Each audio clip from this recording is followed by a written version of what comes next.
Alright, welcome back to the channel and welcome back to American Truck Simulator. Today we are in Laurel, Montana. We're going to take some fuel, some gasoline, down or over to Butte. We're just going from the Exxon to the other Exxon, and what we're driving today is this is Blueprint Mods Kenworth 521, also known as the Needlenose. It is payware, and I will have a link both to the truck and the trailer.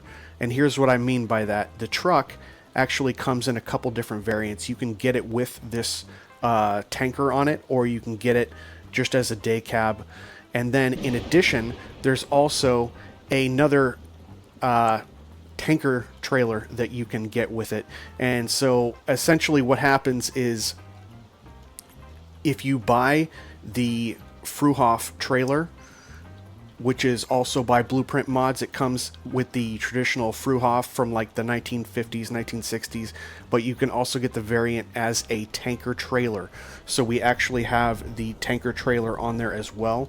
And it's also decked out in the Seminole Transport skin. This is from Goggles 56. So he did a tremendous amount of work on this.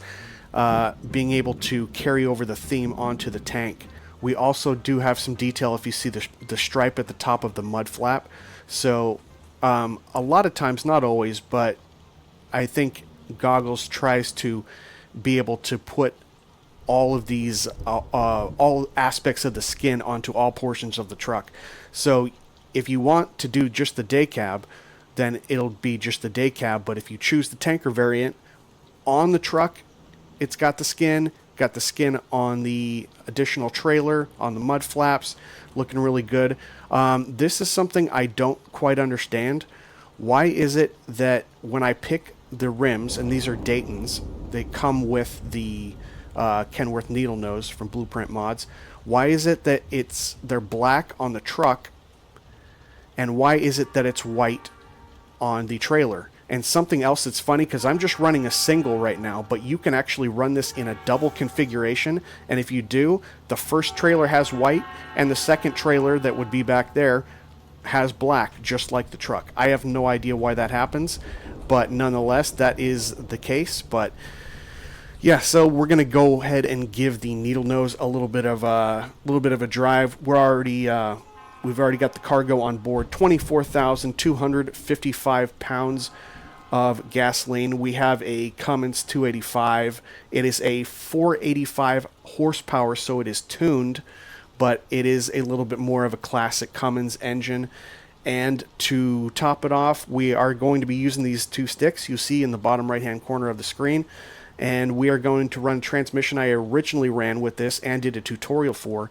It is a Spicer 4.4. However, while that transmission and all the files that I did in that tutorial are still valid, I had to use either the range selector or the splitter to get all forward 16 gears and 4 reverse gears, because they only allow 16 slots in the controls file. I have since reworked it, and I am driving with the new Spicer 4.4 or the 16-speed transmission, and now we are shifting without splitter. We are shifting without the range selector. It's just the two sticks, and this is something that I'm going to be doing another tutorial on coming up soon, and giving you guys all of the files so that you can build your own. And it's basically the same logic that I'm using to build a Spicer 5.3, a Spicer 5.4, a Spicer 6.4. With the new way to do it in the controls file, you can build pretty much anything. I'll talk a little bit more about that if you have any knowledge of transmissions in the game and dealing with the controls file. I'll talk about it a little bit briefly, but I'll save the majority of it for a tutorial in the near future. As for this gasoline run, let's go ahead, get in, and get going. All right, we got a little bit of rain here in Laurel today. Our mission is to secure the safety of the American people, including you. Buckle up. All right, we have headlights on. Let's get some wipers on. Might need the next stage. There we go. We get our 4-ways on. 4-ways we're already on. Just kidding. And parking brake, let's get that out. We're going to go ahead and start. I'll leave this up so that you can see what I'm shifting. We're going to be starting in 1 under.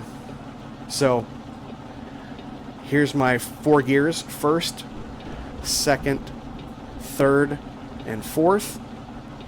And then here I have low, under, direct, and over. So that's my 4 speeds in the main and 4 speeds in the auxiliary. We'll start in 1 under and we'll get going.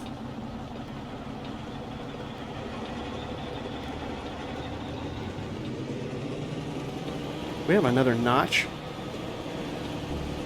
Yep, that'll do just fine. We got a little bit of heavy rain going on today. As we take a look at this combo truck and trailer from Blueprint Mods. Really is a great combo.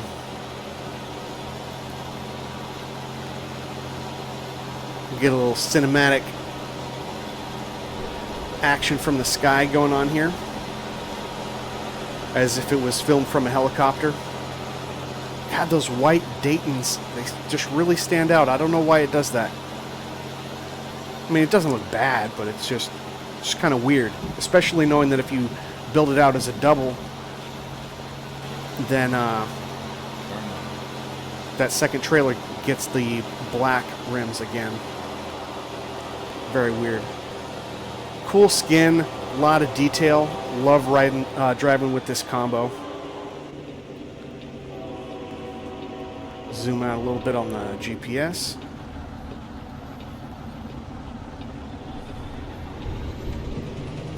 So usually what I do on this 4x4 is I'll just go straight through to second.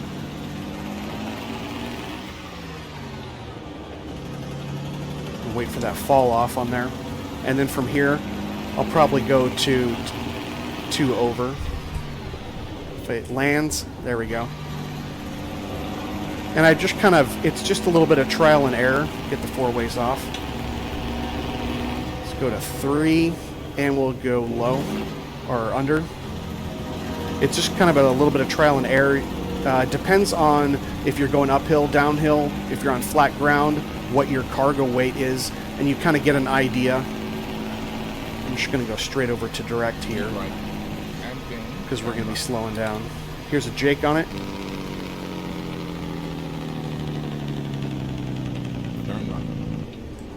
Sounds real good.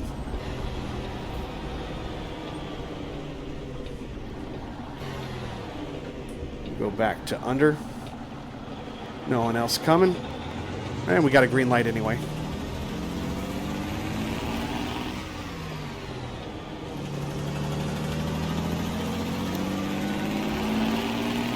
See if we can hit it this time. Nope. No, we're not getting that second. Oh, you know what? I'm not doing it quick enough, I guess.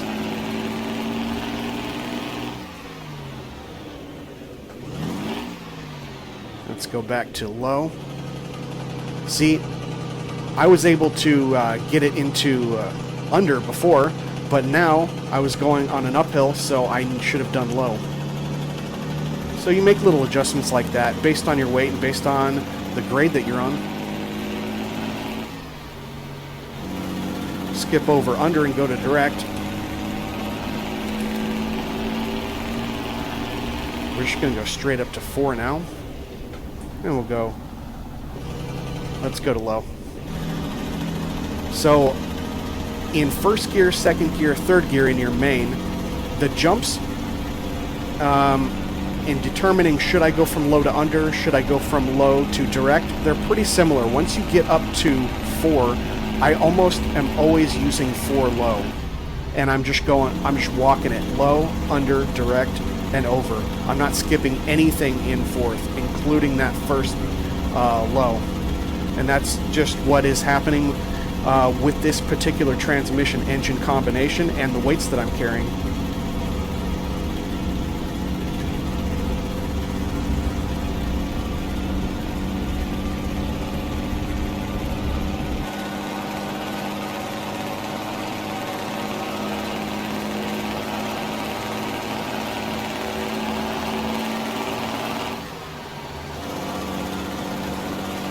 Try to keep it around 1500, 1600 RPMs. That's basically what I'm doing to figure out if I need to shift, just like in any other transmission. And it helps a lot if you keep an eye on the tach. That way you can do a lot better trial and error and go, you know what, I skipped that gear, went to the next one, and I always end up at 1300 RPMs. All right, so maybe not skip it in that particular situation. You'll figure it out. Just takes a little bit of patience, but once you get it, you see how many different options you have in so many different situations, and it's not even like a confusing thing to me. Occasionally going back and forth between all these twin stick setups, I have to improvise a little bit because I have to remind myself, okay, what was it like with this transmission engine combo? That's pretty good. We're all the way up to 70 miles an hour. Granted, we only have about 25,000 pounds on here, so not too much, but we are, I guess it's a reasonably powered engine. It is a tuned engine, but old style Cummins. Do we have the windows down or up? We had the windows down. Now they're coming up. You could hear that engine a little bit in the first part of the drive. Also, I don't know if did the rain stop? Let's go ahead and get these off, or turn down anyway, until I can tell 100%. No, it looks like it stopped. So we're just cruising right along at the speed limit here. About 3 hours left on the drive. I'll get a little bit more exterior work in for you so you can see more of the truck and trailer and this great skin from Goggles. And I'll be back with you a little bit down the road.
Alright, about 2 hours left in the drive. Really like the detail in here. You don't get a ton of customization. You can't do the shifter or anything like that. And I believe you can't control the color of what is brown, like all the tufting and stuff on the side of the doors. But what you can choose is the overall scheme on the dash and everything. And there are two parts to the dash. There is the center cutout behind the steering wheel where all the gauges and the switches are. And you can change that to be a color or a different texture. And you can also go with a color on the rest of the dashboard surrounding it. And then a couple little cool things. You can put the compass up there. You can get the CB going on up there. Obviously GPS on the driver's side, which wouldn't have been in the truck at the time, but it's been adapted. I like the old school turn signal there, just to the left on the steering wheel. So it looks like instead of it going up and down on the turn signal, it looks like it's more at an angle, almost more of a forward for right and backward for left. I don't think it actually is animated. Let me check. Oh yeah, it is. So there's back, and then we'll go forward, back. So this will be to turn right, goes forward, kind of at a 45-degree angle, and left, down. It's pretty cool. I think it would be pretty cool to have that stuck on the side of the wheel rather than a modern shifter. I do drive a lot of the classic stuff. Obviously, I've got a permanent setup here with a two-stick configuration. It would be nice to have that kind of turn signal. And I've been talking a little bit with HatreyuGaming about it, He knows how to get the parts. Now it's all about how we would set it up and how, different mounting strategies. I'll talk to him a little bit more to see what sort of options we really have as he dives into it. He's kind of busy, so no rush on that, but looking forward to seeing what sort of ideas he has, because, I don't mind having these little paddles, but if it means that I can put an old school turn signal on there, I think I might just do that. Little brief mention about the new style of the 4x4 transmission that I've put together, that I'm using here, and how I've got it's all set up so I don't have to use a splitter, I don't have to use the range selector or anything. And this is actually borrowed from someone, I can't remember the full username, but I believe his name is Tyler. Oop, let's go back to under. And he passed on this code, and although he wasn't able to tell me everything that went into it, I basically used some of the code and tweaked it to my own liking with my own labels and everything. But essentially what we're doing, for those that know, have put together a twin stick setup before, you have to make all the changes in the controls file as well as a unique gearbox layout file. And the biggest thing that I was having trouble with when I did the first tutorial and put together my first 4.4 was I was trying to use the 16 assignments that are in the controls file, and that is not the most efficient way to do it. Instead, right above all of the 16 mixed gears in the controls file are there's 4 lines there's actually 6 lines, and one has to do with Gearsel 1, that is for the range selector, and Gearsel 2, which is the splitter. And basically what I did was I just said, well, I don't need the splitter and I don't need the range selector, so why don't I use those lines to do kind of an if, an and or statement, where essentially my auxiliary transmission, these 4 gears in the auxiliary, are being governed purely by those 6 lines for Gearsel 1 and Gearsel 2 above the mixed gears. And then once that happens, all I have to do is work out the main transmission, and the main transmission is just put into one of the 16 slots. In this case, I've got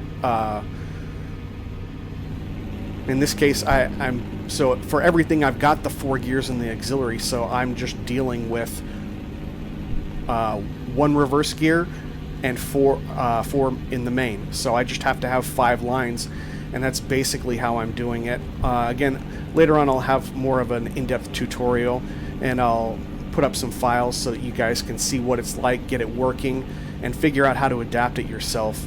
Just a little bit of an intro there, but it's the same process that I've been doing for all of my twin sticks now, and I don't have to use any sort of splitters. I don't have to use any sort of range selector. And of course, some people have figured it out based on buttons.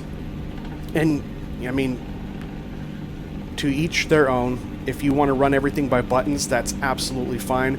I like the authenticity of it. I need the 2 sticks and just the 2 sticks. No buttons, no splitter, no range selector. So it's a pretty good find. Thank you, Tyler, for passing that along. And I'll share that in a tutorial in the near future.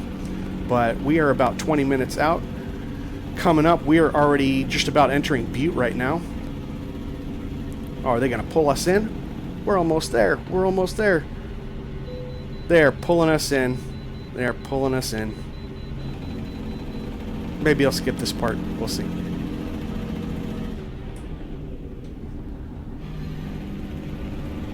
No one. Way far back. I'm not going to be interfering with that. Get the Jake on. Didn't want to turn it on too early. It's a pretty powerful Jake, and I don't want traffic to come to a standstill.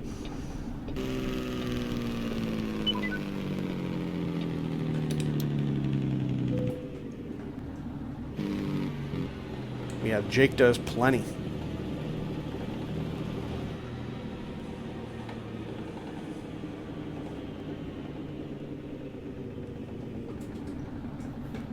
It looks like we're getting off at the next exit too.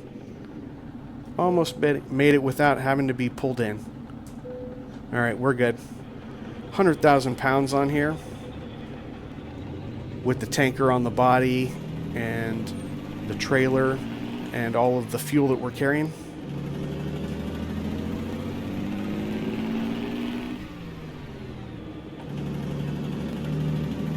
See, we just went to third. Didn't have to deal with anything else. We're not going to get up to any sort of highway speed here anyway. You know what? I think I could shift that fast, and that's how I'm going to go from under to over. Exit right. Will do. We got a speed limit here. Looks like there's a sign. What's the speed limit? 15 miles an hour. Let's get the Jake on, because I'm not anywhere near that. The fifth exit. The fifth exit, huh? It's a lot of exits.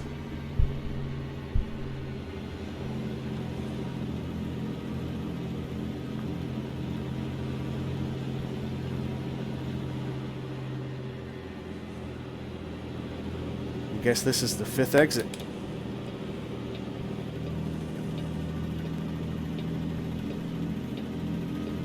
In 400 meters, turn left. And we already are proceeding to the loading area. Turn left.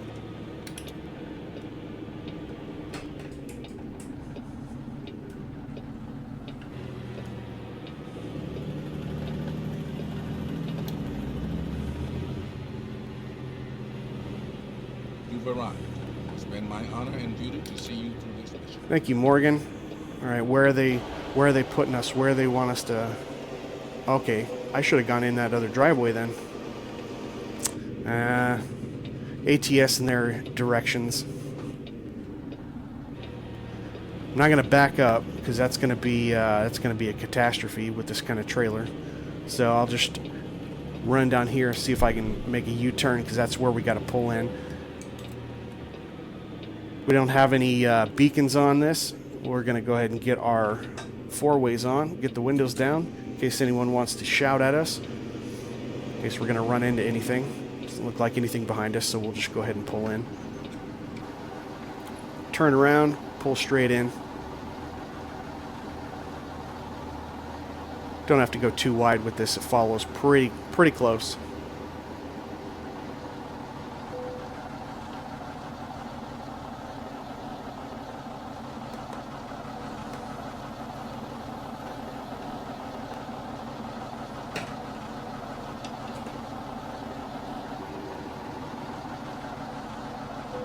And there we are, dropping off some fuel at the Exxon.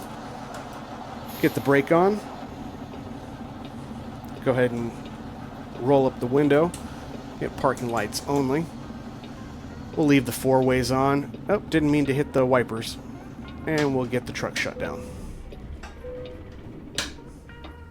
Alright, welcome to Butte. Short little ride in this Kenworth Needlenose, the 521 from Blueprint Mods, and the tanker trailer. Yeah, nice fun little drive. If you guys have any questions or comments, go ahead and leave them down below in the comments. And if you enjoyed the drive, go ahead and give me the thumbs up. Consider subscribing and hitting the notification bell so you can see all of my videos. I will see you guys on the next one. Take care.